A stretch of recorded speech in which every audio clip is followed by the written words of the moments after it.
Ilang oras nang nag-aabang si Daryl sa gilid ng kalsada habang malapit na siyang mawalan ng pag-asang may makakatulong sa kanya. Sobrang malas ko naman ngayon. Simula pa kaninang umaga ay kung ano-ano na ang kanyang naranasang kamalasan. Pero mas matindi pa ngayon. Nasa isang mahabang highway na walang masyadong dumadaan ng mga sasakyan. Wala ring signal! Napatampal na lamang siya sa kanyang muka. Panay naman ang kanyang tingin sa cellphone, baka sakaling makasagap siya. Hindi naman pwede maglakad ako. Sayang ang mamahaling sasakyan na to. Sa puntong iyon ay hindi na niya alam kung ano ang kanyang gagawin. At kahit lalaki siya, ay gusto na lamang niyang umiyak. Pwisit talaga to, oh! Sana hindi na lang ako pumunta sa party na yun. Napasipa si Daryl sa gulong ng kanyang kotse. Umuusbong ang kanyang galit at inis. Ilang sandali pa ay ibabato na sana niya ang cellphone ay biglang umulan. Ay, grabeng kamalasan na talaga to. Singhal pa niya. Napaupo na lamang si Daryl sa daan. Nawawalan na siya ng pag-asa. Nabasa na ni siya ng tubig ulan. Ngunit bigla siyang nabuhayan nang may narinig siyang tunog ng sasakyan na mula sa pinanggagalingan niya. Ay, thank you Lord! Nagmadaling pumunta sa gitna ng daan si Daryl. Tulong! Kumaway-kaway pa siya para mabilis siya makita. Ngunit sandali pa ay biglang nilagpasan lamang siya nito nang lupaypay ang buong pagkatao ni Daryl. Ay, kala ko pa naman makakauwi na ako. Malungkot siyang muling bumalik sa gilid ng daan. Pero ilang sandali pa ay bumalik ang sasakyang lumagpas sa kanya. Muli siyang nabuhayan ng buhay. Hey! Malakas siyang sigaw. Tinitigan niya na maayos kung sino man ang nasa loob ng Grab Me Your Way. Doon lang napansin ni Daryl na pampasaherong kotse pala to. Sasakay ka ba o hindi? Magaspang ang boses ng nasa loob. Napakunot ang kanya noo. Hindi man lang ito tumingin sa kanya. Ang sama naman ugali nito. Sasakay po ako. Agad niyang binuksan ang pinto ng kotse sa likuran. Huwag ka masyadong malapit sa akin. Baka kung ano pang gagawin mo. Saad nito. Hindi makapaniwala si Daryl na isa palang babae ang nasa driver's seat. Akala niya lalaki ito kasi naka-hoodie kasi. Para ding lalaki ang boses ito noong nasa labas pa siya. Hindi na lamang niya tinuloy ang sasabihin, baka palabasin siya nito. Dahil nag-iisa ka lang, 1,000 bayad mo. Walang problema kay Daryl kung ilan pa ang kailangan niyang bayaran ngayon. Makauwi lamang siya sa kanila, pero napakunot naman ang kanya noo dahil alam niyang namantala ito. Masyado namang mahal. Reklamo niya. Sa totoo lang, wala siyang pakialam doon. Wala ka bang pera? Kung may kinakain na siguro si Daryl, ay baka nabulunan na siya. Hindi niya alam kung matatawa ba siya o maiinis sa babae. Kung ayaw mo magbayad ng 1,000, hindi naman din kita ihahatid sa inyo. No choice ka, kasi para lang ako ang napadaan dito. Wala siyang laban sa babaeng ito. Napangiti na lamang si Daryl dahil gusto niya ang paraan nito. Wais at matalino, kaya napatigan na lamang sa kanyang sarili dahil namalayan niyang napangiti na pala siya. Alright, kahit 2,000 pa. Basta, ihatid mo lang ako sa bahay ko. Pagsasalita niya kapag kuwan. Well, dapat nga 5,000 kasi baka malayo pa sa inyo. Linta niya nito. Mukha pang narinig ni Daryl na natatawa ang babae pero parang hindi naman. Napasinghap na lamang si Daryl. Ay, whatever. Just drive at ihatid mo na ako. Sir, hindi ko alam kung saan bahay niyo. Give me your address. Natigilan si Daryl dahil masyadong maganda ang pagkaka-English nito at parang familiar sa kanya ang boses. Matagal siya bago nakasagot ng maayos. Mobot Street, Oroquieta City. Imporma niya. Walang pasabi ay mabilis sa pinatakbo ng babae ang kotse. Sa puntong yun ay parang nagsisisi na si Daryl na sumakay pa siya dito dahil mas safe pa siyang nanatili sa sira niyang kotse kaysa sa sumakay sa napakabilis na pagpapatakbo nito. Pwede mo bang hinaan? Nag-alinlangan siyang itanong iyon. Nakita niya sa rear view na ngumiti ito pero hindi pa rin niya maaninag ang kabuuan nitong muka. Bakit sir? Mahal po bang buhay mo? Para siyang iniisip nito. Mas lalo lang binilasan nito ang pagpapatakbo. Napahawak na lamang sa headboard ng upuan. Diyos ko, may problema bang babae na ito? At isasama niya ako mawala dito sa mundo? Yun na lamang ang kanyang nasabi. Napa-sign of the cross na lamang si Daryl. Bibilisan ko lang kasi magmamadaling araw na. Wala pa akong tulog. May duty pa ako bukas. Kumapit ka na lang. Paalala nito na para bang normal lang nitong ginagawa araw-araw ang napakabilis sa pagpapatakbo. Magbabayad ako ng 10,000. Kalmahin mo lang ang pagpapatakbo. Ayaw kong mamatay, ano? Singhal niyang nagpipigil lamang ng galit. Muli na naman niyang nakitang napangiti ito pero hindi nito sinunod ang kanyang sinabi. 50,000 pesos! Sigaw ni Daryl. Kapag kuwan ay mabilis na humina ang pagpapatakbo nito. Para namang nabunutan ng tinig si Daryl. Hindi niya alam kung ano ang nakain ng babaeng ito pero sa palagay ni Daryl ay kilala siya nito. Ilagay mo na lang dito sa unahan na 50,000. Utos ito. Dahil cheque lang naman ang dala niya ay agad siyang kumuha nun. Nabuti na lang din may ballpen sa kanyang mahabang wallet. Mukha ka palang pera. Hindi na niya pinigilan ang sariling sabihin yon. Napatitik sa kanyang babae. Ilang saglit pa ay humarurot ito ng pagpapatakbo. Napahawak ulit siya sa headboard. Hoy babae! Ano bang nasa isip mo ha? Galit niyang sigaw. Muling humina ang sasakyan. Kung ano-ano kasi ang pinagsasabi mo. Magaspang nitong tugon. Natahimik na lamang si Daryl. Hindi niya lubos maisip na isa sa araw na ito ay makakasakay siya sa isang sasakyan na babae ang driver at mabilis pa magpatakbo. Driver ka ba talaga ng Grab Me Your Way? Hindi na niya napigilan ang sariling itanong yon. Simula kasi noong natahimik siya ay marami nang pumasok sa kanyang utak. Mahinang tumawa ang babae. Ano sa tingin mo? Ninakaw ko ang kotse na to sa kumpanya? Sarkastikong nitong tugon. Napairap na lamang si Daryl kahit lalaki naman siya. Huwag ka mag-alala.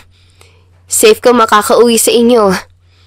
Gustong tumawa si Daryl dahil sa sinabi nito. Safe? Muntik pa nga silang mapunta sa gilid ng kalsada kanina dahil masyadong madulas ang daan. Sana lang talaga makakauwi pa akong buo ang katawan ko. Malay ba ni Daryl, nag-enjoy siyang kausapin niyang babaeng ito kahit hindi niya ito kilala at hindi rin niya nakikita na maayos ang mukha nito. Kahit naman mamatay ka ay buo pa rin ang katawan mo. Biro nito ulit. Hindi niya alam kung dapat pa siyang matakot sa ganitong klaseng babae. O baka ginugood time lamang siya nito. May kasalanan ba ako sa'yo para magkaganyan ka? Tanong ni Daryl na tinatry pa rin makita ang kabuuan ng mukha nito pero hindi sumagot sa kanyang babae.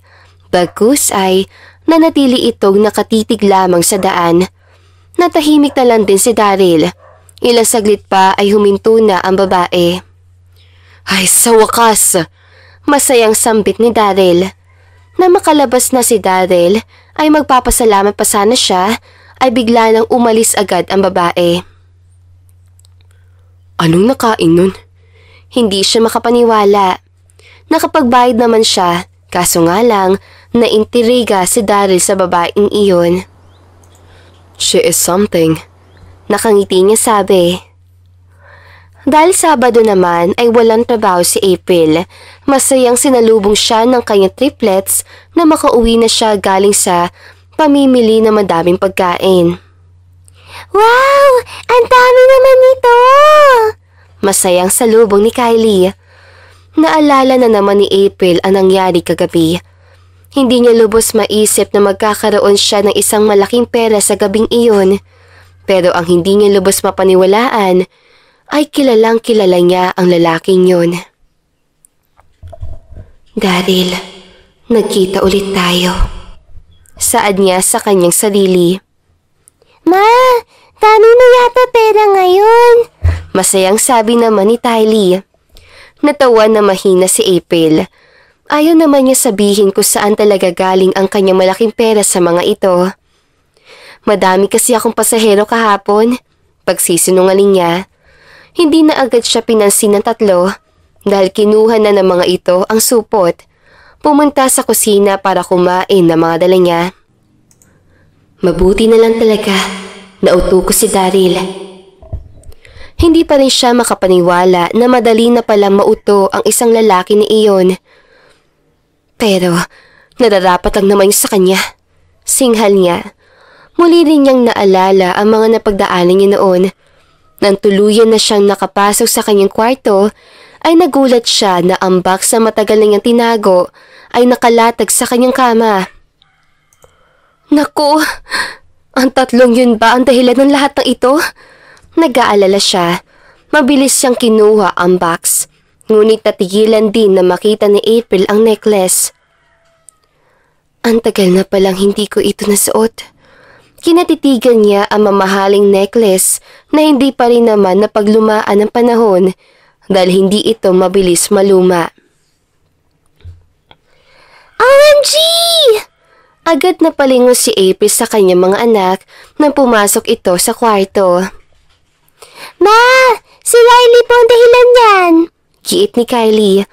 Tinuro pa nito si Riley na nakangiti. Napabuntong hininga na lamang siya. Sorry ma, sinabi kasi sa akin kay Tylee na baka dyan namin malaman kung sino ang papa namin. Dahil sa sinabi ng kanyang anak, ay napatigan na lamang siya sa kanyang kinuupuan. It was the first time her daughter said about their father. Ma, ayos ka lang ba? Tanong ni Kylie. Lumapit sa kanya ang tatlo. Doon lang din siya bumalik sa tamang wisyo. Sa puntong yon, hindi naman na kasi mga bata, mga anak niya. Grade 5 na mga ito at kung ano-ano na ang naiisip. Alam niyo, may hindi pa ako sinasabi sa inyo. Panimula niya. Pero hindi niya sasabihin ang totoo. Ayaw niyang ngayon agad niya masabi ang tungkol sa ama ng triplets. Ano po yun? Si Riley ang nagtanong. Bigla niyang niyakap ang tatlo. Ilang saglit ay agad naman siyang humiwalay para magsalita. Pero hindi pa ito ang tamang panahon para malaman niyang lahat. Ganoon man, masasabi ko sa inyo na sana hindi kayo magagalit. Naramdaman na lamang niyang yumakap sa kanyang triplets. Ma, naiintindihan namin ikaw. Kahit bata pa naman kami, ang mahalaga ngayon ay sama-sama tayong apat dito sa ating munting bahay. Masayang sambit ni Riley. Ngumiti si April. Ma, lutuin mo na ang tosino na paborito namin ha? Kinurot ni Kylie ang kanyang pisngi. Agad na tumakbo ang tatlo paalis sa kanyang kwarto. Siya naman ay naiwang biglang tumulo ang kanyang mga luha. Bakit pa hanggang ngayon ay hindi ko pa rin nakakalimutan ang 10 taon na yun. Punong-puno ang kanyang boses sa pagsisisi sa nangyari noon. Kinalkal na lamang ni April ang kanyang box. May nakita siyang panyo. Dapat ko na sigurong ibaon ito sa lupa. para tuluyan ko na makalimutan ang lahat na nangyari noon. Sabi pa niya. Napayakap na lamang si April sa kanya. Kinuha niya ang necklace. Tumayo siya at tumarap sa isang basag na salamin, pero makikita pa rin naman ang kabuuan ng kanyang muka. Kung ibebenta ko naman to, ay sobrang sayang. Pagsasalita niya ulit. Sinuot na ni April ang mamahaling necklace. Simple siyang ngumiti dahil kahit papaano ay bumagay pa rin sa kanya ito. Natigilan lang siya na biglang sumigaw si Riley sa kusina. Ano na naman kayo nangyari? Mabilis ang kanya mga galaw. Nang nasa kusina na siya ay nakita niya ang mukha ng kanyang dalawang anak. Maganda po ba kami? Tanong ni Kylie. Tumingin pa ito sa mga kapatid. Napatampal na lamang si April. Ano bang naisip niyo at kinalaw ninyo ang makeup ko? Nagtatawa na lamang si April. Kitang-kita niya ang kanyang eyeshadow na nakapalibot sa paligid ng mga mata nito. Ang lipstick naman ay putok na putok sa mga bibig nito. Pabilog din ang blush on ng mga anak niya. Ma, hindi po ba maganda kami? Diyos ko, manang-mana talaga kayo sa papa niyo. Gusto niya sabihin sa kanila. O siya, super ganda niyo. Pagsisinungaling niya, agad niyang kinuha sa kanyang bulsa ang pekeng cellphone para picturean ang mga ito. Magtabi pa kayo ng husto, mag-peace sign at ngumiti. Ipapa-frame ko ito bukas. Sinunod naman siya ng triplets. Nagpipigil lamang ng tawa si April. Sabi sa'yo, sobrang galing ko dito eh. Sabi pa ni Kylie. Kinurot na lamang niya ang pisngi ng tatlo. Nagsimula na lamang siya magluto habang nagpipigil pa rin ng tawa dahil nakasunod lamang sa kanyang tatlo. Pero parang natatawa naman si Mama. Bulong ni Riley. Basta, at least, ma-frame din ang kagandahan natin. Si Tylee naman ang sumang-ayon sa kagustuhan ni Kylie. Nasa opisina si Daryl habang nakatitig sa isang necklace. Napasinghap na lamang siya nang maalala kung sino ang nagbigay nito sa kanya. Ngunit ilang saglit pa ay biglang may kumatok sa pintuan. Pasok, James. Agad naman itong pumasok habang may hawak na folder. Tinignan niya si James. Boss, ito na po ang mga impormasyon na kailangan niyo malaman. Imporma nito na makaupo na sa upuan. Inilahad ni James yun. Si Daryl naman ay kinakabahan na sa kanyang maaaring malaman. Boss, sure ba talaga kayo na mag-aaksaya kayo ng maraming pera at oras sa babaeng yun? Napatitig si Daryl dito. Ilang gabi na ako hindi makatulog dahil sa babaeng na iyon. Ngayong nasa aking harapan na ang mga impormasyon, magiging panatag na ako. Tumangu-tangu lang si James. Hanggang ngayon ay natatawa pa rin ako na nauuto ka talaga sa babaeng yun. Napatanpal na mukha si Daryl. Naalala na naman niya ang nangyari. Ngayon lamang niya napagtanto na inuto lamang siya ng babaeng iyon. James, mabilis lang ba ako mauto? Ayaw man niyang itanong yun ay gusto naman niyang malaman agad. Sa nakikitang ekspresyon ng mukha nito ay parang nagdadalawang isip pa ito. Hindi ako magagalit kung ano man ang sasabihin mo. Patuloy pa ni Daryl. Napabuntong hininga naman si James. Kapag sa lalaki, hindi. Pero pagdating naman sa babae, ay oo. Napatampal na lamang si Daryl sa kanyang sariling mukha. Hindi naman ako ganoon na. Natawa si James at nagkibit pa ito ng balikat. Hay, umalis ka na nga, James. Tumayo si James. Babalik ako mamaya. Sana, hindi na naman masasayang ang effort mo sa isang babae. Dahil sa sinabi ni James ay natigilan siya. Napatitig siya sa folder. Sa tingin ko naman ay hindi masasayang ang panahon ko ngayon. Unti-unti na niyang binuksan ang folder. Ngunit na makita niya ang nakasulat na pangalan sa unang pahina, ay literal na kinapos si Daryl ng hangin. Hindi to maaari! Isang umaga na sobrang saya ni April, pinaghanda niya muna ang kanyang mga anak na mga babaunin. Nang matapos din siya, ay agad naman niyang nilagay sa mga bag ang mga ito. Tapos na ba kayo? Halina kayo sa kotse. Baka kasi malate pa kayo sa school. Imporma niya. Nagmadali naman ang mga anak ni April. Ito kasi si Tylee. Hindi man lang kami ginising na maaga. Aba, mali ko ba sa inyong dalawa? Reklamo naman agad ni Tylee. O sige na, wag na kayo mag-away. Paliwanag niya. Sumakay na silang apat sa kotse. Nang nasa school na sila, ay agad na nagpaalam ang tatlo. Mag-iingat ka po, ma! Sabay na sabi ng tatlo bago ang mga ito pumasok sa loob. Napangiti na lamang si April. Hindi na muna siya nagpaandar ng kotseng ginamit. Muli siyang napahabak sa kanya sinuot na necklace. Naalerto si April na makita ang notification sa app ng Grab Me Your Way. Ang bilis namang may mag-book sa akin. Saan niya? Iilan kasi sa mga araw ni April ay wala agad makapag-book dahil babae siyang driver.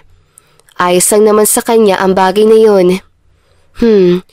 Sino naman kaya to? Tinignan agad niya ang pangalan. Isang lalaki, pero nagtaka siyang bakit nasa kumpanya ito ng Grab Me Your Way. Doon na lang kaya siya sumakay. Minsan talaga ang gulo ng mga tao. Nagsuot na muna siya ng hoodie.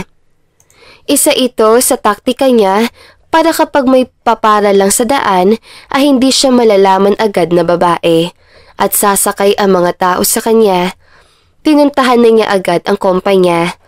Nang nasa harapan na siya ng kumpanya ay agad siya nag-text.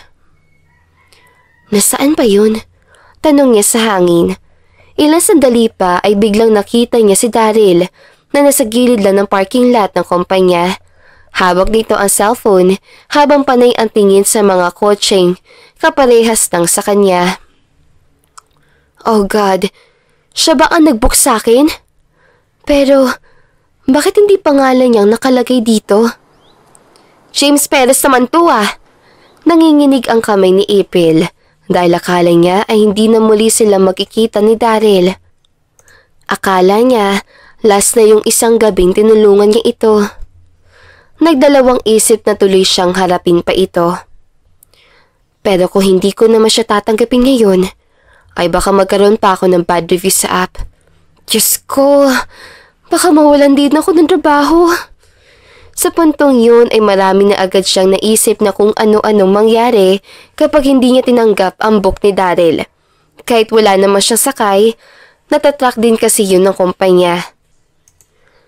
Nasa huling pile ang sasakyan ko. 101 ang number sa dulo. Naipikit na lamang ni April ang kanyang mga mata. Kapag kwan ay agad niyang inayos ang kanyang suot na hoodie. Ayaw niyang makilala siya nito, pero naramdaman niya para may mali.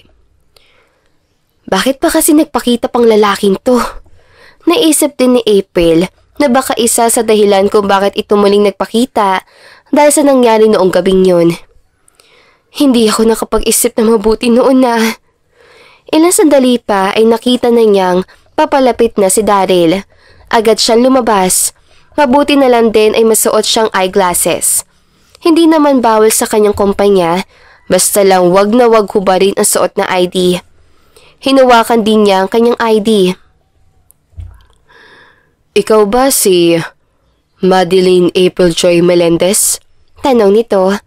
Napakagat ng labi si April nang banggit nito ang buo niyang pangalan. Sa puntong yon, alam na ni Daryl kung sino siya. Ako nga. Magaspang ang kanyang boses sa hindi niya dapat ginawa dahil kliyente niya si Daryl. Inayos si April ang kanyang sarili. Napag-isipan niyang bakit naman siya magtatago sa lalaking to. Magpapahatid ako sa iyo sa kumpanya ko. Imporma nito na parang normal lang. Nang mabuksan na niya ang pinto, agad siyang pumasok sa driver's seat. "Saan ang kumpanya mo?" tanong niya nang makapagpa-under na ng kotse. Kita ni April nang ngumiti si Daryl sa kanya sa rearview. Alam niyang alam nitong nagpapanggap lamang siya. "Dalhin mo ako sa dati kong kumpanya." Sa puntong yon ay alam niyang inaasar siya nito. Bumabawi ba siya dahil nauto ko siya noong nakaraang gabi? Gusto rin niyang sabihin yon kay Daryl. "Hindi ko po alam kung saan po ang inyong kumpanya." Tugon naman niya agad. Narinig pa niyang tumawa na mahina si Daryl, kaya napatingin na siya dito. "Sabihin niyo po sa akin para mahatid ko na po kayo agad." Sa puntong yon ay gusto na lamang niyang mawala ito sa kanyang sasakyan. "Hindi naman ako nagmamadali," sagot ni Daryl sa tono na para talaga siya nitong inaasar. "May booking pa kasi ako." Sana kumagat na naman ito sa kanyang pagsisinungaling. Ngunit biglang tumawa na malakas si Daryl. Kumunot naman ang kanyang noo. Hindi niya maintindihan kung bakit ito tumawa na lamang ng ganoon. "Wala kang mabubook na mga pasahero ngayon. Kasi ako ang nag-book sa'yo ng 1 linggo. Wala ka ng ibang magagawa dahil nakapagbayad na ako sa kumpanya at nakapag-send na ako sa bank account mo na nakalagay sa payment method sa app." Mahabang paliwanag nito. Para bang nawala na si April sa kanyang sarili dahil hindi niya alam kung paano na siya magsasalita. "Bakit mo po yung ginagawa?" Nauutal ng kanyang pagsasalita. "Madeline April Joy, maglolokohan pa ba tayo dito? Alam naman natin kilala mo ko." Naipikit niya ang kanyang mga mata dahil hindi siya makapaniwala. "Hindi kita kilala." Giit pa rin niya. Tumawa ulit si Daryl. "Palabiro ka pala." Kumunot ang noo ni April pero hindi na siya nagsalita. Mabilis siyang pinaandar ang kotse. Katulad noong ginawa niya noon una, ay gagawin niya din yon ngayon. Kung ganoon, humawak ka na lang dyan, Daryl. Hindi na niya napigilan ang kanyang sarili. Na nalagpasan na nila ang kumpanya, ay mabuti na lang walang traffic.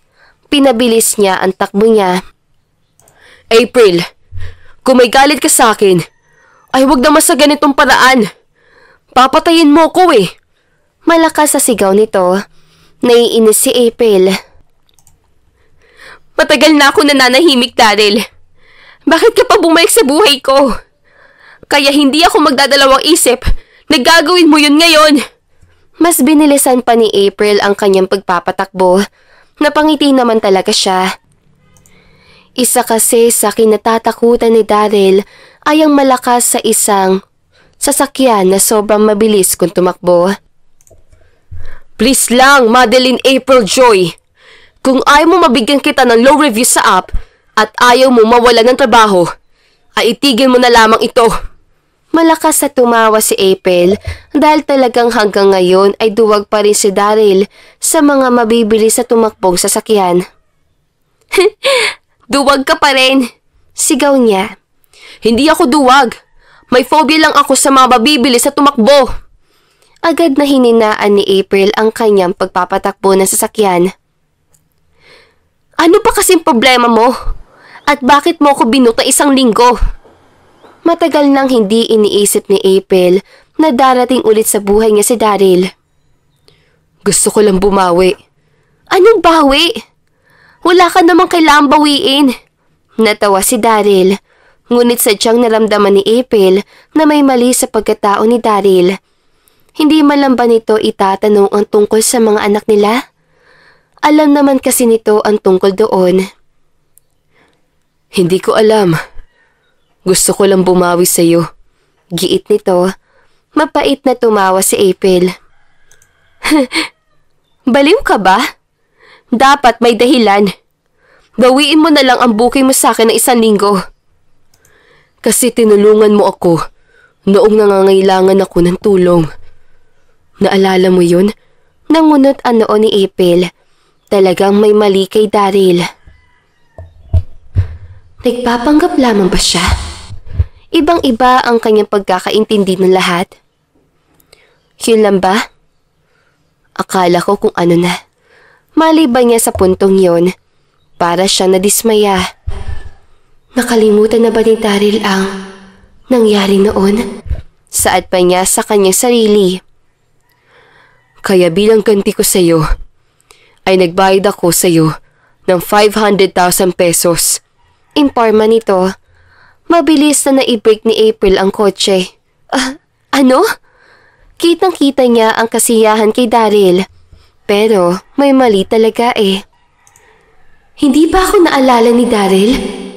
Ang naalala lamang niya ay yung nasiraan lang ito ng sasakyan at eksakto nandoon siyang dumaan.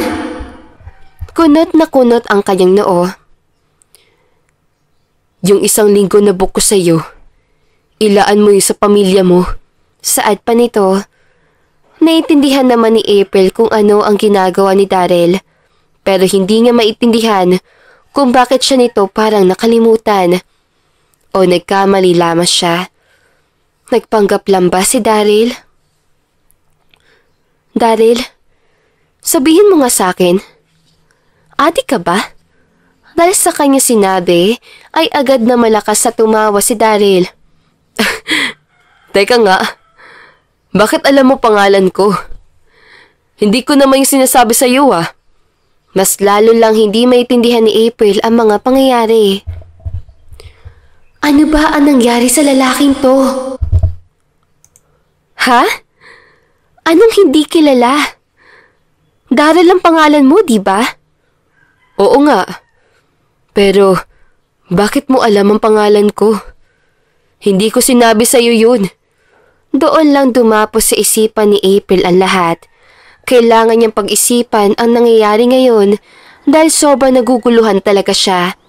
Hindi niya kayang intindihin ang mga bagay na yun. Nasa app, nakalagay ang pangalan mo doon. Yun lang ang naisip niyang paraan. Ay, oo nga pala. Ano daw bang nagyari sa akin? Napatanong na lamang ito sa sarili. May napansin talagang kakaiba si April kay Daryl. Imbis galit lamang ang namayani sa kanya noon, ay biglang napawi iyon at mas sangibabaw lamang ang pagkakuryoso sa buhay nito ngayon. Basta. Wala ka pong kailangang gawin. Hindi mo kailangang bumawi. Pagsasalita niya agad. Muli na niyang pinaandar ang kotse. Isang araw na ang nakalipas ay hindi pa rin makapaniwala si April sa kanyang mga naranasan. Una, hindi lang pala 500,000 pesos ang binigay nito. 1,000,000 pala.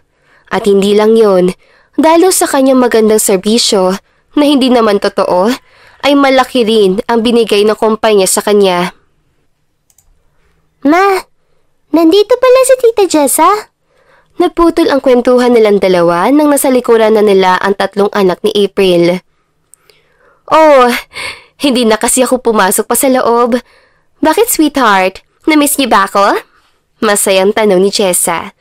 Si Jessa lang naman ang kanyang kapatid na alam ang mga nangyari sa buhay niya dahil ito lang naman ang kapitbahay niya. Hindi naman po. Ayaw ka nga namin makita eh. Natatabang sabi ni Tylee. Nagpout naman agad si Jessa. Tylee, reklamo ni April. Joke lang po, tita. Agad na yumakap si Tylee at ang mga kapatid nito. O siya, bumalik na kayo sa loob. May chismis pa kami ng mama nyo. Taboy nito. Nang nawala na ang 3, ay doon lang sila muling nakapag-usap. Baka naman may amnesia si Daryl. Sa sinabing yun ng kanyang kapatid ay napaisip siya. Posible naman mangyari ang bagay na yun. Pero bakit naman hindi sinabi sa mga balita? Alam naman nating sobrang yaman ng pamilya ni Daryl. Sikreto lang. Hindi naman yata lahat kailangang ibahagi sa internet. Tumango si April.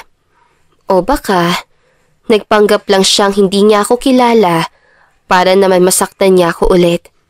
Hindi agad nakapagsalita si Jessa.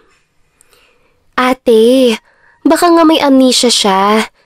Sa kwento mo pa lang ay halata naman yun. Napabuntong hininga na lamang si April. Ayaw ko na lamang ulit na magkita kaming dalawa. Pabiro siyang kinurot ni Chesa sa tagiliran. Aminin mo nga sa akin, ate. Gusto mo pa ba si Kuya Daryl? Iyon din ang dahilan kung bakit niya mabilis sa binatukan ng kapatid. Matagal na ang nangyari nun. Huwag mo na siyang ikuya. Nagtawanan silang dalawa. Ngunit saglit lang ay nailing siya sa titig ni Chesa. Baka matunaw ako niyan. Napaisip lang ako, ate. Paano kaya kung alamin mo na lang kung may amnesia nga pa siya? Kumunot ang kanyang noo. Ang mahalaga sa akin ngayon ay masaya na lang ako sa piling ng mga anak ko. Hindi na ako magsasayang pa ng oras para gawin yun. Paano kung makita kayo ulit? Binaktukan na lang niya ang kapatid. Talaga namang magkikita pa ulit kami dahil sabi niya na ihatid ko siya sa airport. Bukas? Tumango si April. Malay ba ni April? Kahit alam naman niyang may galit pang natitira sa kanyang puso para kay Daryl, ay masaya siyang nakita niya ulit ang dating nobyo noon. Wala naman ako magawa dahil pinagbantaan niya ako. Totoo niya sabi. Pero ang swerte mo, may 1 milyon ka na. Napangiti na rin si April. Gayunpaman ay mas inaalala niya ang kalagayan ngayon ni Daryl. 1 linggo na ang nakalipas simula noong huli na silang nagkita ni April. Hindi rin niya ito nakulit dahil nagmadali naman siyang pumunta na state para sa kanyang pagpapagamot.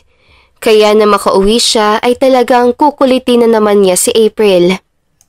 Anak! Napatingin agad siya sa kanyang mama dahil nasa bungaran na ito ng pinto. Ma, nice to see you again. Masayang bati ni Daryl. Agad siya lumapit at yumakap sa kanyang mama. Kamusta ang kalagayan mo ngayon? Tanong agad nito nang matapos ang kanilang pagyayakapan. I am doing fine, sabi ng doktor ko sa Amerika. Imporma niya. Kung hindi ka lang talaga na aksidente, anak, hindi mo na kailangan pang maranasan ito. Ma, ayos lang. Nakabawi naman ako sa mga nakalimutan ko noon. Unti-unti na silang bumabalik sa aking alaala. Paliwanag naman niya. Magandang balita nga yan. Pumasok na nga tayo sa loob. Madami pa naman akong inihanda. Mahigpit na hinawakan ng kanyang mama ang kanyang kamay. Nang marating na nila ang kusina, ay napangiti siya dahil sa maraming handa. Nandito ba ang paborito ko? Tanong naman niya na makaupo. Siyempre, hindi mawawala ang tosino mo. Kinuha ng kanyang mama ang tosino at inilagay lahat sa kanyang harapan. Kumain na sila agad. Ma, kilala mo ba si Madeline April Joy Melendez? Dahil sa kanyang tanong ay biglang binilaukan ang kanyang mama. Napatayo si Daryl pero pinigilan siya nito. Bakit mo naman naitanong ang babaeng yan? Kumain muna siya ng tosino. Pamilyar kasi siya sa akin. Hindi ko lang maalala pero pamilyar talaga siya sa akin. Para bang matagal ko na siyang kilala. Kitang-kita naman ni Daryl na parang hindi maipinta ang mukha nito. Gusto mo bang malaman kung sinong babaeng yan? Agad naman siyang tumango. Kumain ka muna dyan. Sa salas ko na lang ikukwento sa iyo ang lahat. At may ibibigay din ako sa iyo. Ilang araw na kasi siyang ginugulo ng kanyang panaginip tungkol kay Madeline. Simula noong tinulungan siya nitong makauwi sa bahay niya. Nasa loob na ng kotse si April. Kailangan niyang pumunta sa kumpanya para makuha na niya ang sweldo. Ma, bilhan mo kami ng donuts ha? Alam na kasi ng tatlo kung kailan ang kanya sweldo, kaya agad naman siya nag-thumbs up sa mga anak. Nang nasa harapan na siya ng kumpanya, ay pagkalabas niya natigilan siya na makita si Daryl na nasa kanyang harapan na agad. Nakangiti ito sa kanya. Bakit na naman siya nandito? Naiinis siyang tanong sa sarili. Hay, bati nito. Lumingon siya sa kanyang likuran na baka ay hindi naman talaga siya ang binati nito. Madeline April Joy, ikaw! Nangunot ang kanyang noo. Ako? Tinuro pa niya ang sarili. Hindi ka man lang ba babati sa akin? Hindi na. Hindi ako sanay. Paano ko ba iiwasan ng lalaking to? Mabilis siyang nilagpasan si Daryl. Alam niyang nagulat ito sa kanyang ginawa. Madeline April Joy! Tawag na naman ito. Naiinis siyang binabanggit talaga nito ang kumpleto ng kanyang pangalan. Bakit ba? May gagawin ako, okay? Huwag ngayon. Pero hindi natinag si Daryl. Lumapit pa ito sa kanya. Flowers. Kunin mo to. Saad nito. Napatingin agad siya sa inilahad nitong flowers. Shit! Paano ko tatanggihan na paborito kong bulaklak? Ang kulit mo naman. Akin na nga lang yan. Kahit ang totoo ay, nagustuhan naman niya talaga ang ginagawa ni Daryl. Wala man lang thank you. Napahinto si April. Thank you. Mabilis siyang iniwan si Daryl. Pumasok na siya sa loob. Nang isang oras na ang lumipas, ay napahinto siyang makita niya sa welcoming area ang nag-iisang si Daryl. Ako bang hinihintay niya? Tanong niya sa sarili. Nagmadali na lamang siya dahil hindi naman siya nito napansin, ngunit naipikit na lamang ni April ang kanyang mga mata nang marinig niya ang boses ito. Madeline April Joy. Kumpletong-kumpleto pa talaga ang pangalan ni April. Unti-unti siyang lumingon. Ikaw na naman. Nakangiti lamang ito. Gusto lang kitang bigyan ng tosino. Sa lahat ba naman ng pwedeng ibigay nito, ay ang paborito pa talaga ni Daryl. Paborito din ng triplets ang tosino. Naghintay ka ng isang oras para lang maibigay mo yan.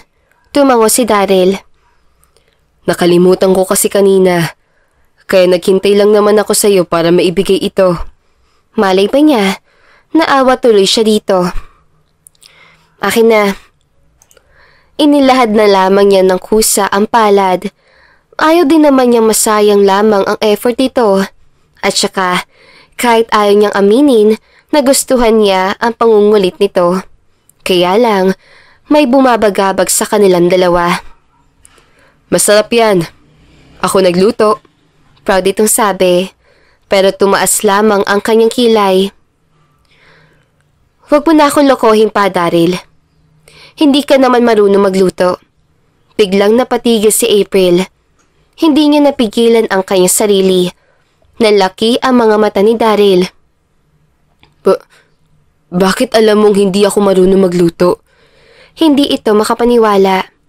Biglang kinabahan si April. Talaga bang nakalimutan na niya ang lahat? Wala. Nangaasal lang ako. Baka totoo. Paliwanag niya. Pero mabilis siyang iniwanan si Daryl. Dala pa rin ang binigay nitong tosino sa kanya. April! Tawag dito sa kanya. Naramdaman ni April na sumunod ito sa kanya. Nagmadali na lamang siyang tumakbo. Nang nasa bahay na si April, ay sinalubong na agad siya ng kanyang mga anak. Ma! Bakit kami talang tosino? Luto pa! Masayang sambit ni Tylee. May kaibigan na nagbigay sa akin. Alam kasi niyang paborito niya ang tosino. Paliwanag naman niya. Hindi pa rin niya nakalimutan ang nangyari kanina. Ma, pwede ba naming makita ang kaibigan mo na yan? Dahil sa tanong ni Kylie ay napatitig na lamang siya dito. Pagdating pa naman sa kanyang mga anak, ay hindi niya maihindian ang mga ito. Busy siya ngayon, Kylie. Sana lamang ay mauto niya ang mga ito. Pero humawak sa kanyang braso si Riley. Ma, sige na. Para naman paglutuan niya din kami dito sa bahay ng tosino. Please? Nagpa-cute pa si Riley. Ganoon din ang dalawa nitong kapatid. Kahit nagdalawang isip si April, ay nag-oo na lamang siya. Kahit pa alam niyang hindi yun mangyayari. O sige na, pasok na ako sa kwarto kasi maglilista pa ako ng bibilhin ko mamaya. Nang bubuksan na sana niya ang pintuan, ay napahinto siya. Nagsisinungaling lang yung si Mama para tumahimik na lang tayo. Mahinang pagsasalita ni Kylie. Oo nga. Naalala niyo bang sinabi niya noong nakaraang linggo? Sabi niya, pipilhan niya daw tayo ng dollhouse. Sagunda naman ni Tylee. Baka hindi niya tayo totoong anak, sabi naman ni Riley. Napabuntong hininga na lamang si April. Pumasok na lamang siya sa kanyang kwarto at poproblemahin na naman niya ang kagustuhan ng kanyang mga anak. Nasa opisina ngayon si Daryl. Hawak niya ang litrato ni April. Sinabi ng kanyang mama na kilala niya si April. Kaya ngayon ay hindi niya alam kung paano niya maalala ang lahat na tungkol doon. Boss, gusto mo bang magkalap pa ako ng mga impormasyon? Tanong naman ni James. Nakatayo siya ngayon habang tinatanaw ang kabilang building. James, may alam ka ba tungkol kay Madeline April Joy Melendez? Mababa lamang ang kanyang tono. Nilingon niya agad si James. Tumikim naman ito. Boss, kahit matagal na ako naninilbihan sa iyo, ay wala talaga akong nakilalang April. Sino ba siya, boss? Ang alam ko lang ay si April Melendez. Napatampal na lamang na mukha si Daryl. Iisang tao lang ang may-ari ng pangalan niyan. Magaspang ang kanyang boses. Napakamot na lamang ng batok si Daryl. Ay, kilala ko nga po siya, boss. Bakit po pala? Bigla siyang naintriga, kaya mas lumapit pa siya dito. Nagkaroon ba kami ng relasyon noon? Napatitig sa kanya si James. 10 taon na yatang nakaraan, boss. Natigilan si Daryl. 10 taon? Kaya pala hindi ko agad siya nakilala. Pero malaki po ang naging bahagi niya sa iyong buhay, boss. Ano? Umupo muna siya sa kanya swivel chair. Ano ang ibig mo sabihin? Ikwento mo nga ang lahat ng nalaman mo sa kanya. Si Madeline April Joy Melendez, or in short, April Melendez, ay may relasyon sa iyo noon. Panimula nito na parang nagdadalawang isip pang sabihin yon. Actually, sobrang basugalero mong tao. In short, isa kang walang silbing tao, sabi pa ng mga magulang mo. Pero binago ka ni April noong dumating siya. Nagkaroon na ng saysay ang buhay mo. Ang hindi ko lang alam ay kung bakit isang araw nagkahiwalay kayo kahit na ikasal na kayo sa Amerika noon. Literal na nahulog si Dallas sa kanyang inuupuan dahil sa huling sinabi ni Dallas sa kanya. Asawa ko si April Melendez? Punong-puno ng kaguluhan ang kanyang isipan. Tumayo siya. Hindi siya mapalagay. Pero bakit hindi sinabi ni Mama sa akin? Wala na po akong ibang alam dyan. Kinuha na lamang ni Daryl ang kanyang cellphone. Mabilis siyang umalis sa opisina. Bakit hindi sinabi sa akin ni Mama? April Melendez. Kaya ba parang galit at iniiwasan mo ko kasi may nakaraan tayong dalawa? Kahit na nasa loob na siya ng kanyang sasakyan, ay hindi niya mapigilang pilit alalahanin ang mga nakaraan, pero wala talagang dumapos sa kanyang isipan. May asawa na pala ako? Hindi makapaniwalang isambit. Nang nasarapan na siya ng bahay ng mga magulang niya, ay agad siyang sinalubong ng kanyang mama. Daryl? Bakit ka nandito? Hindi ka man lang ba nagsabi sa amin? Pero agad siyang pumasok sa loob ng bahay. Dumiretso muna siya ng kusina para kumuha ng maiinom. Daryl? Anong nangyari? Bakit parang balisa ka? Nang makainom na siya ng tubig, ay agad na nagsalita si Daryl. Ma, sabihin niyo nga po ang totoo. Sino si Madeline April Joy Melendez? Asawa ko ba siya? Dahil sa kanyang tanong ay napaatras ng kaunti ang kanyang mama. Napatakip ng bibig ang kanyang ina. Umupo ka muna. Sinunod naman niya agad ito. Gusto kong malaman ang tungkol sa kanya. Napabuntong hininga ang mama niya. Matagal ka nang may asawa, Daryl. You have been. Kaso lang nagkahiwalay kayong dalawa dahil sa isang pagkakamali mo. Nangunot agad ang kanyang noo. Ako po ang dahilan kung bakit kami nagkahiwalay? Tumango ang kanyang ina. Sayang nga dahil siya na siya ang babaeng hinahanap kong maging isang daughter-in-law. Sobrang bait ng bata na iyon. Siya ang dahilan kung bakit ka nagbago. Ma, ano po ang nangyari? Bakit niya ako iniwan? Malaki ba ang kasalanan ko? Sunod-sunod yan tanong. Hinawakan nito ang kanyang dalawang kamay. Pagkatapos ng kasal ninyo sa Amerika, pagbalik ninyo dito sa Pilipinas, ang daming nangyari. Pero wala pang isang buwan na mag-asawa kayong dalawa, ay pinagtaksilan mo siya. Kitang-kita ni April ang mga nangyari. Nakipagtali ka sa ibang babae. Natuod ang buong katawan ni Daryl. Kahit ni isa sa mga sinabi ng kanyang ina ay wala talagang dumapos sa kanyang isipan. Ang laki pala ng kasalanan ko sa kanya. Nauutal niya sabi, pero hindi na niya napigilan ang kanyang mga luha. Kaya pala sobrang galit siya sa akin. Hindi umuubra ang aking pangungulit sa kanya. Humigpit ang pagkakahawak ng kamay nito sa kanya. Hindi ko alam kung bakit kayo muling nagtagpo, pero sana dumating ang araw na mapatawad ka na ni April. Sana dumating yun ang araw na makita ko ulit siya. Kasi parang galit din siya sa akin. Tumango-tango na lamang si Daryl. Pinunasan niya ang kanyang luha. Babawi ako kay April, ma.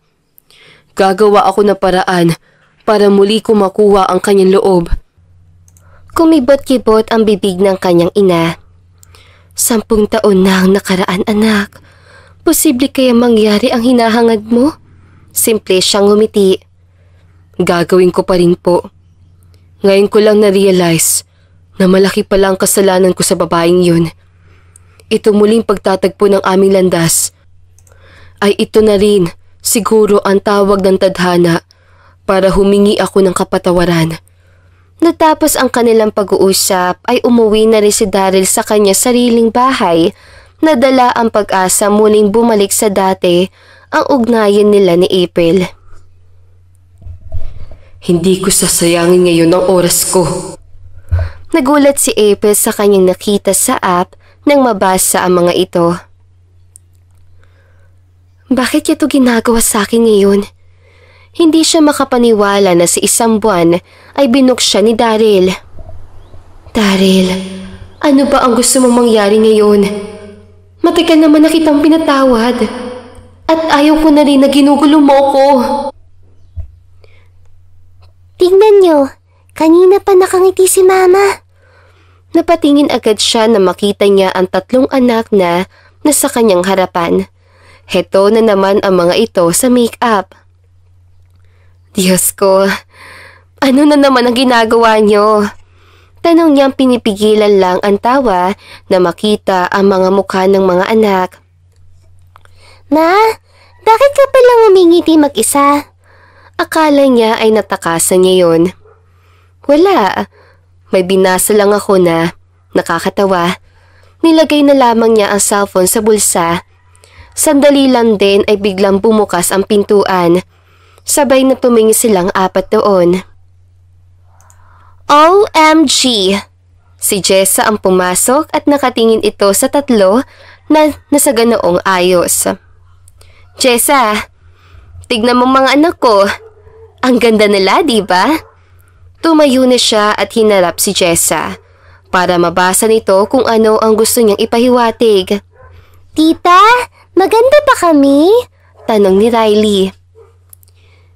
Sabihin mong oo kahit hindi naman. Huwag kang maging honest. Bulong niyang may diin.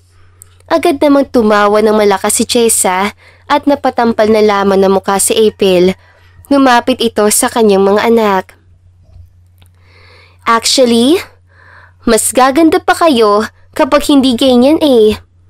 Halika kayo dito sa kwarto. Sumunod naman ang tatlo. Mabuti na lang hindi umangal kay Jessa ang tatlo. Muling umupo si April sa upuan. Nalaki ang kanyang mga mata nang makita ang text si Daryl sa app. Jessa, bantayin mo muna mga bata. Bilin niya. Agad naman siyang umalis. Nang nasa harapan na siya ng kumpanya ni Daryl, ay naghihintay lamang siya sa loob ng sasakyan. Nasaan na bang taong yun? Giit niyang naiinis na. Ilang sandali pa ang lumipas ay lumabas si Daryl sa kumpanya. Pero napatitig na lamang siya na makita kung ano ang suot nito.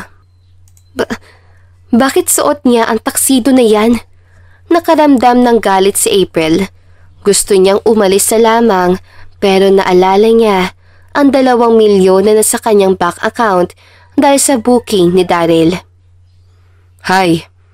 Bati ni Daryl nang nasa loob na ito ng kotse. Saan ang punta? Magaspang boses ni April. Teka nga, bakit mo naman ako binuki ng 1 buwan? Umalis ang private driver ko eh.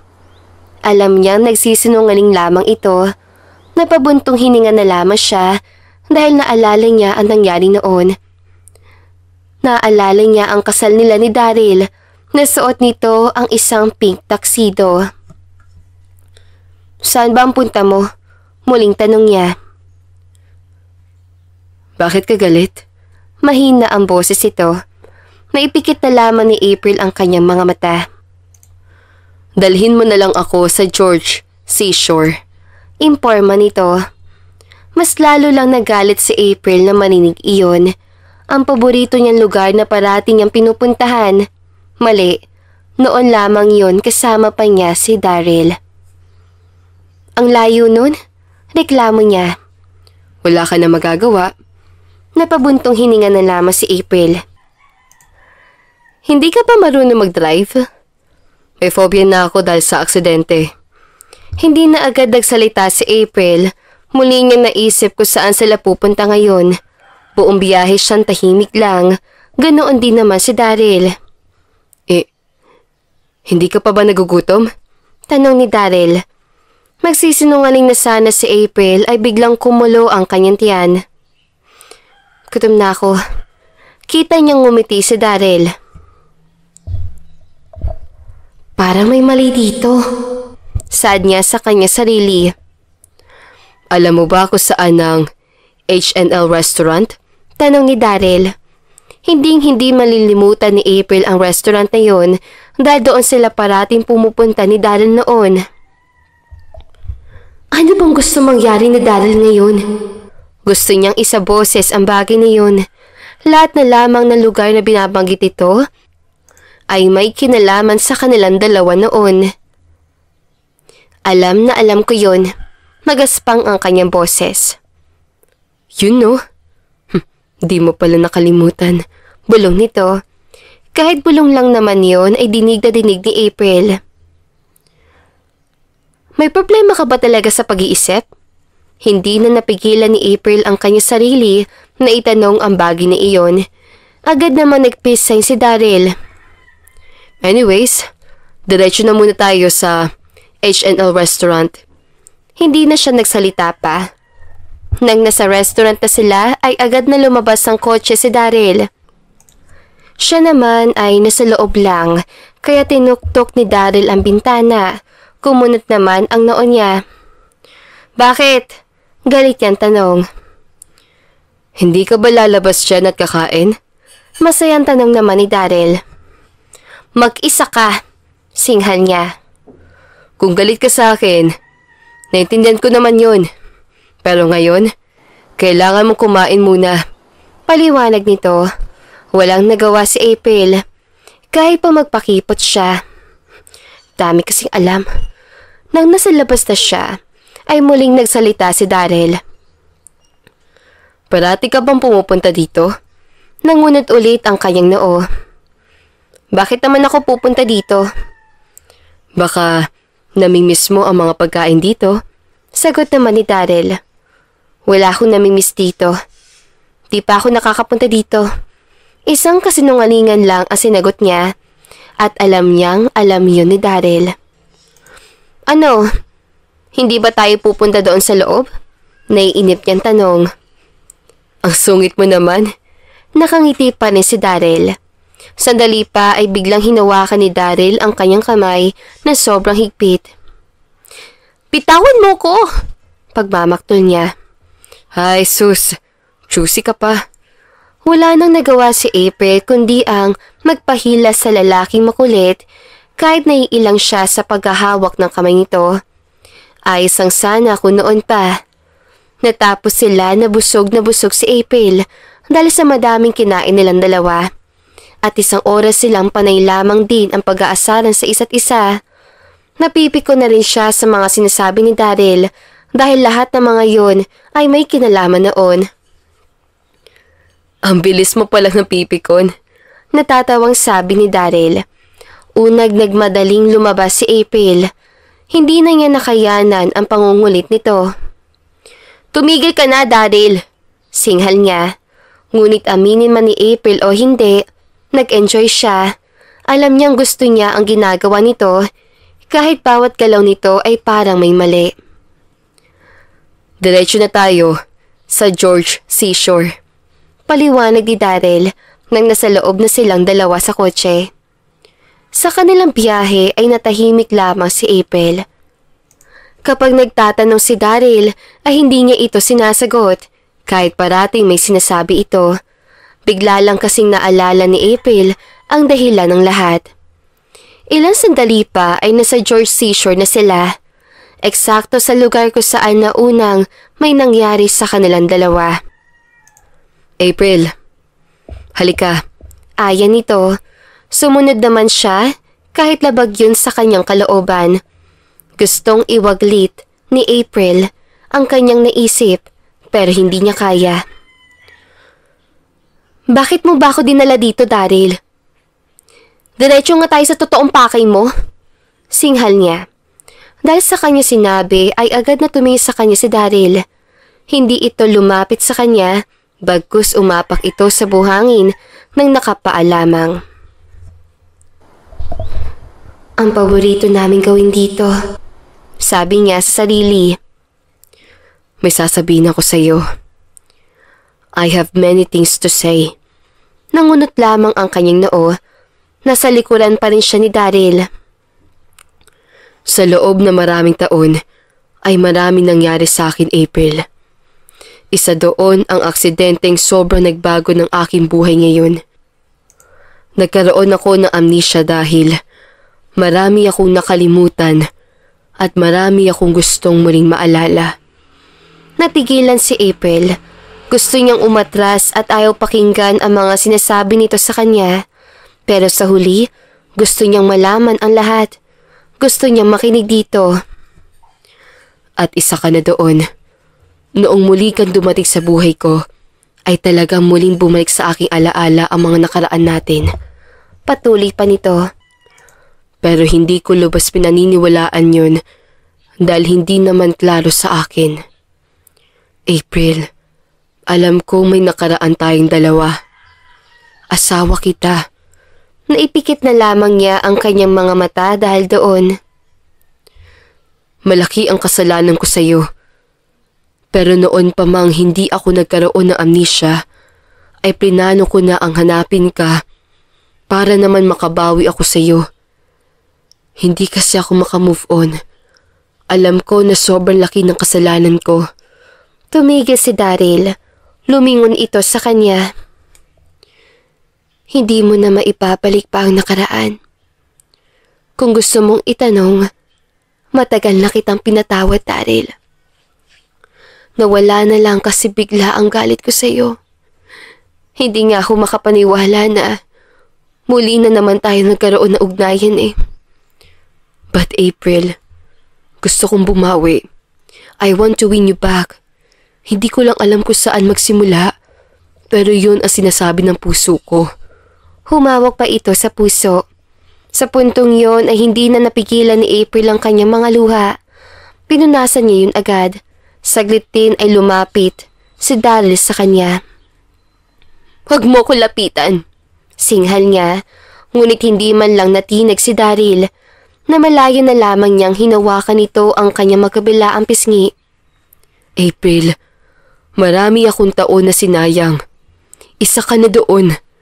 Labis ko pinagsisisihan iyon. Pero ngayon, nagbabaka sakali akong muli nating maibalik ang dati nating pagmamahalan.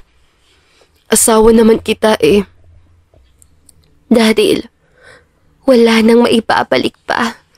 Ang tanging sinagot ni April, ngunit naipikit niya ang kanyang mga mata dahil sa unti-unti nang lumapit ang bibig ni Daryl sa kanyang labi. Sa minutong yon ay gusto niyang tumakbo. Gusto niyang sampalin si Daryl, pero hindi niya nagawa. Huli na ang lahat dahil lumapat na ang malambot nitong labi.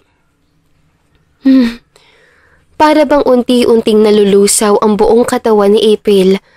Ayaw niyang tanggapin, pero nagustuhan niya ang halik nito.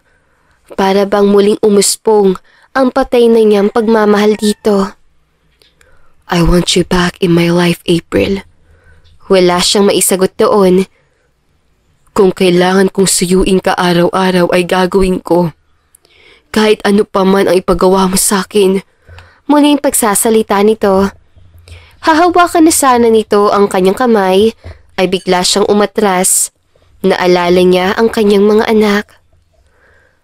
May anak na ako, Daryl. Kahit ang totoo niyan ay si Daryl naman ang ama. Kailangan niyang lumayo kay Daryl. Kapag kuwan ay mabilis siyang lumisan. Hindi makapaniwala si Daryl sa sinabi ni April. Ayos lang naman sa kanya ang iniwan siya nito sa George Seashore. Pero hindi niya matanggap na may anak na pala si April. Bakit hindi mo inalam ang bagay na yon? Galit niyang tanong kay James. 2 araw na siyang hindi makatulog na maayos dahil lamang sa bagay na yon. Hindi ko kasi naitanong na maayos sa napagtanungan ko. Wala din naman silang sinabi tungkol doon. Paliwanag naman ni James. Pero boss, paano kung ikaw pala ang ama nun? Sa nalaman ko ay wala namang naging ibang lalaki si April. Nanlaki ang kanyang mga mata. Biglang sumakit ang kanyang ulo, kaya napaupo siya sa sofa. James, pakikuha ko ng gamot ko. Nasa unang drawer ng desk ko. Utos niya. Agad naman itong kinuha yon at uminom na agad. Ilang minuto pa ang lumipas ay nawala na ang pagsasakit ng kanyang ulo. Kailangan mong alamin yun, James. Bilin niya dito. Alamin mo ang lahat na tungkol kay April. Walang labis at walang kulang. Agad na umalis si James. Siya naman ay iniisip kung ano ang kanyang gagawin para muling bumalik sa kanyang buhay si April. Wala akong pakialam kung may anak ka na, April. Sana nga lang, sa akin nang galing ang mga yan. Umaasa si Daryl sa kanyang sarili. Ibibigay ko na ang lahat para lang bumalik ka na sa akin. Kinuha niya ang kanyang cellphone sa bulsa. Tatawagan niya ang kanyang mama para magpatulong siya sa maaari niyang gawin.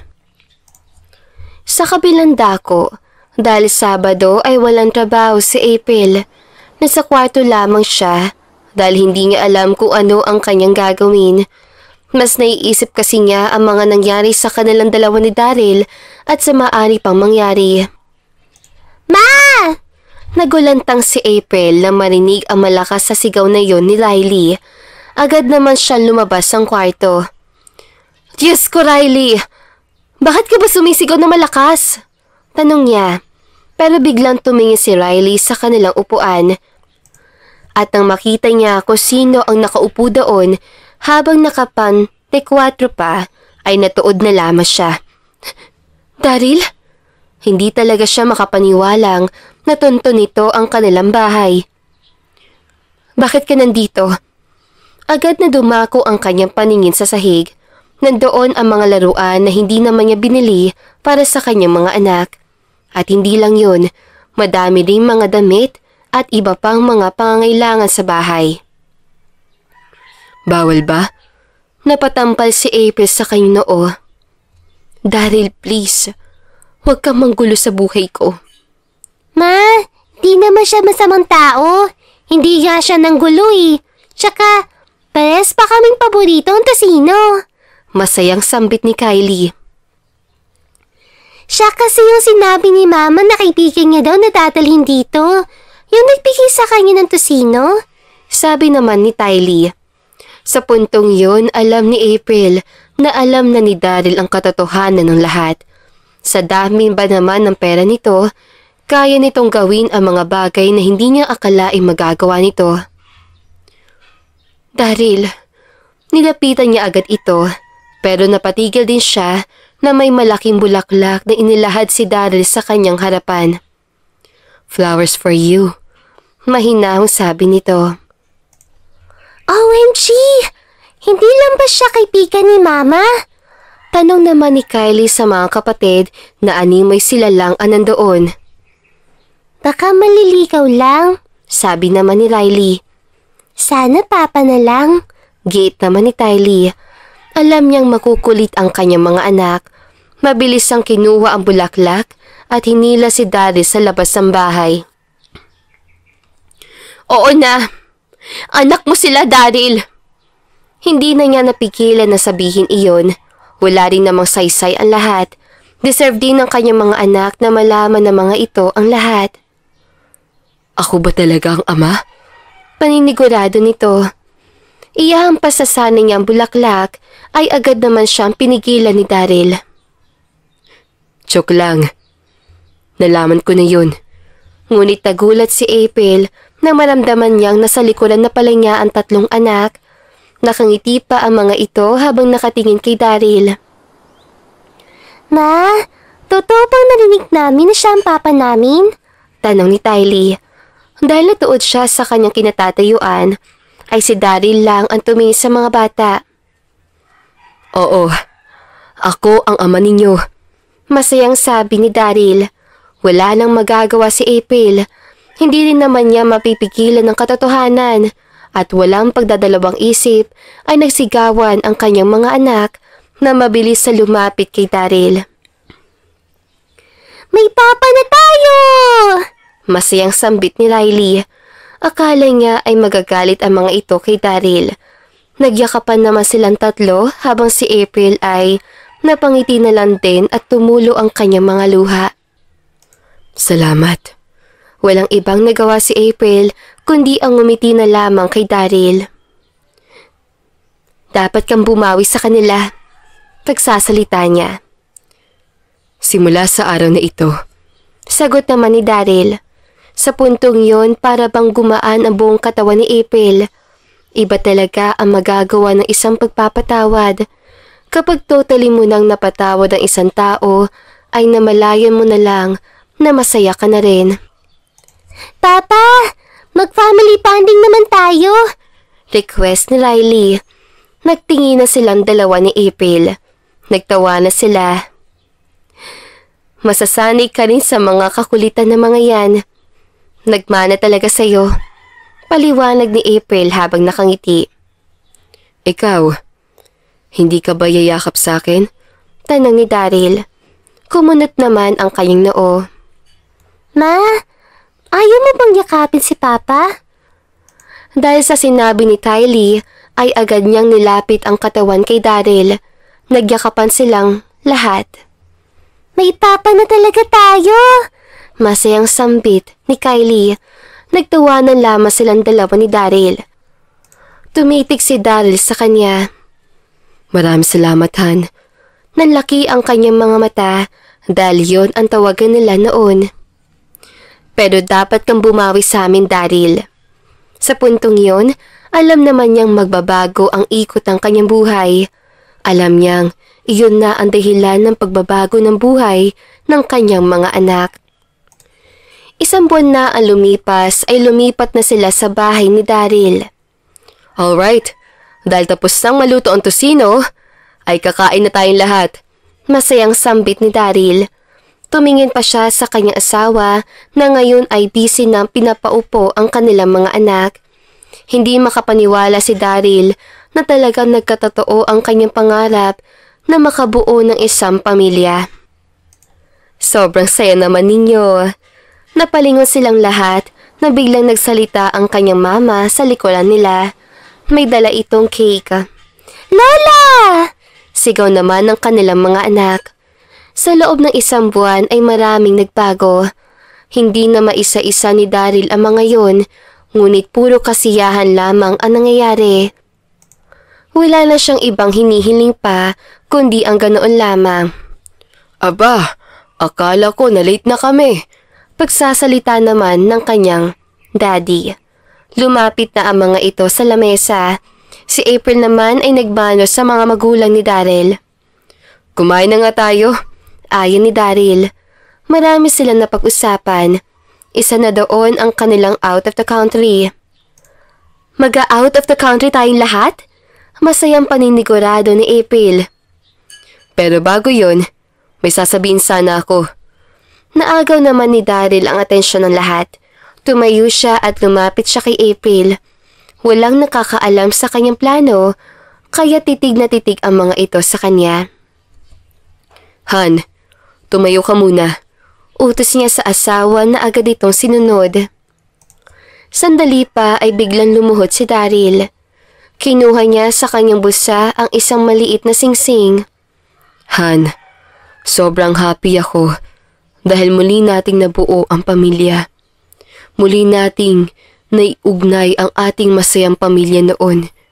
Inaamin ko na hindi naman talaga ako sobrang perpektong tao.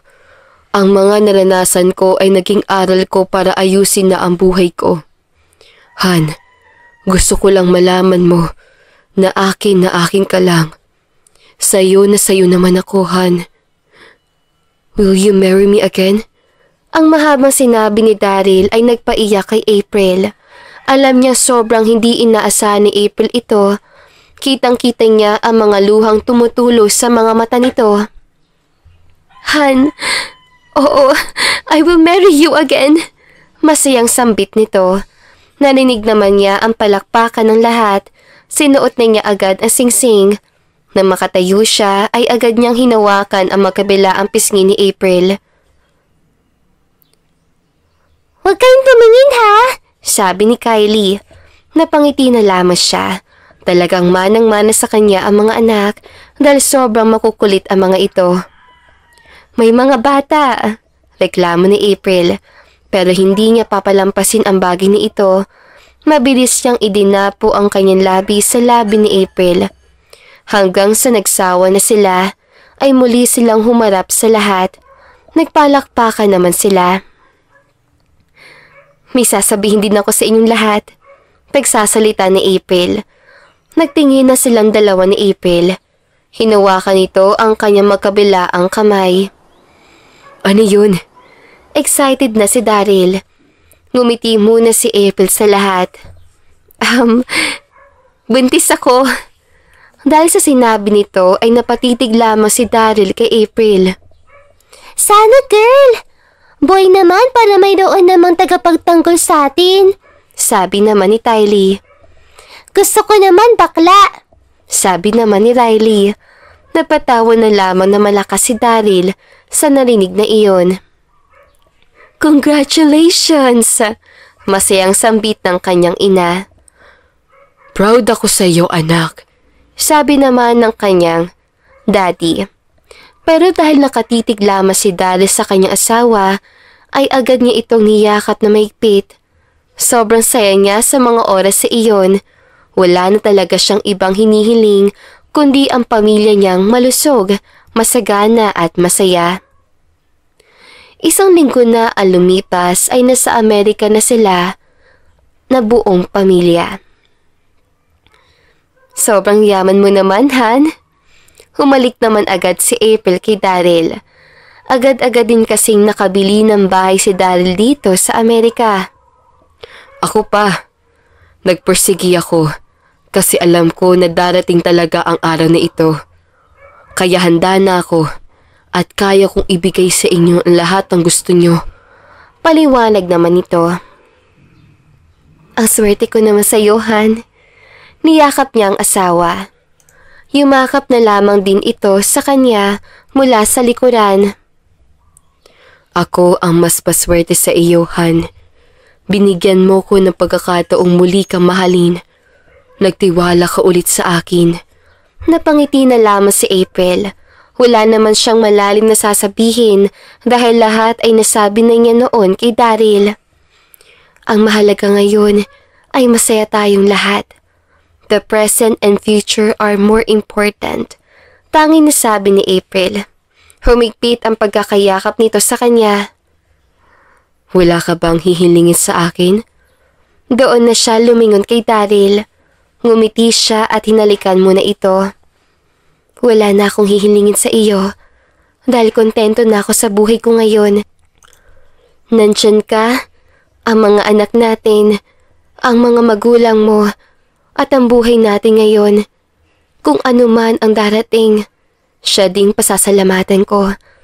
Nagitian silang dalawa ni Daryl. Kaya kita nagustuhan dahil ganyan ka, kontento at sobrang bait pa. Boledo ka naman. Hindi Pero malaman na ang kasal natin. Alam ko yung iniisip mo, Daryl. May tiwala ako sa iyo. Alam ko na hindi na mangyayari ang nangyari noon. Pero kung gagawin mo ulit, hindi ko na alam kung ano ang gagawin ko sa iyo. Paliwanag naman niya. I promise to you na hindi na mangyayari ang nangyari noon. Nagsisisi ako at talagang kontento na ako sa iyo. Paliwanag naman ni Daryl. Hindi na lamang siya nagsalita. Dahil sa maginaw sa labas ay niyakap na lamang niya ulit si Daryl na sobrang higpit. Ipinikiting niya ang kanyang mga mata. Salamat sa muling pagtitiwala sa akin, Han. Ang daming nangyari sa buhay natin bago tayo naging ganito. Sambit nito. Dahil magkaharap naman silang dalawa na nagyayakapan, ay madali lang niyang hinalikan ang labi ni Daryl. Start now. Kasiyahan, pag-ibig, tiwala, kontento at pamilya. Walang ibang gagawin kundi ang ganoon lang. Muling dumapo ang labi ni Daryl sa kanya. Sa puntong yun, wala na ang pag-aalala sa puso ni April. Alam niyang hindi na maulit pa ang nangyari noon. At dito na nga po nagtatapos ang magandang istoryang ito. Hanggang sa muli, paalam!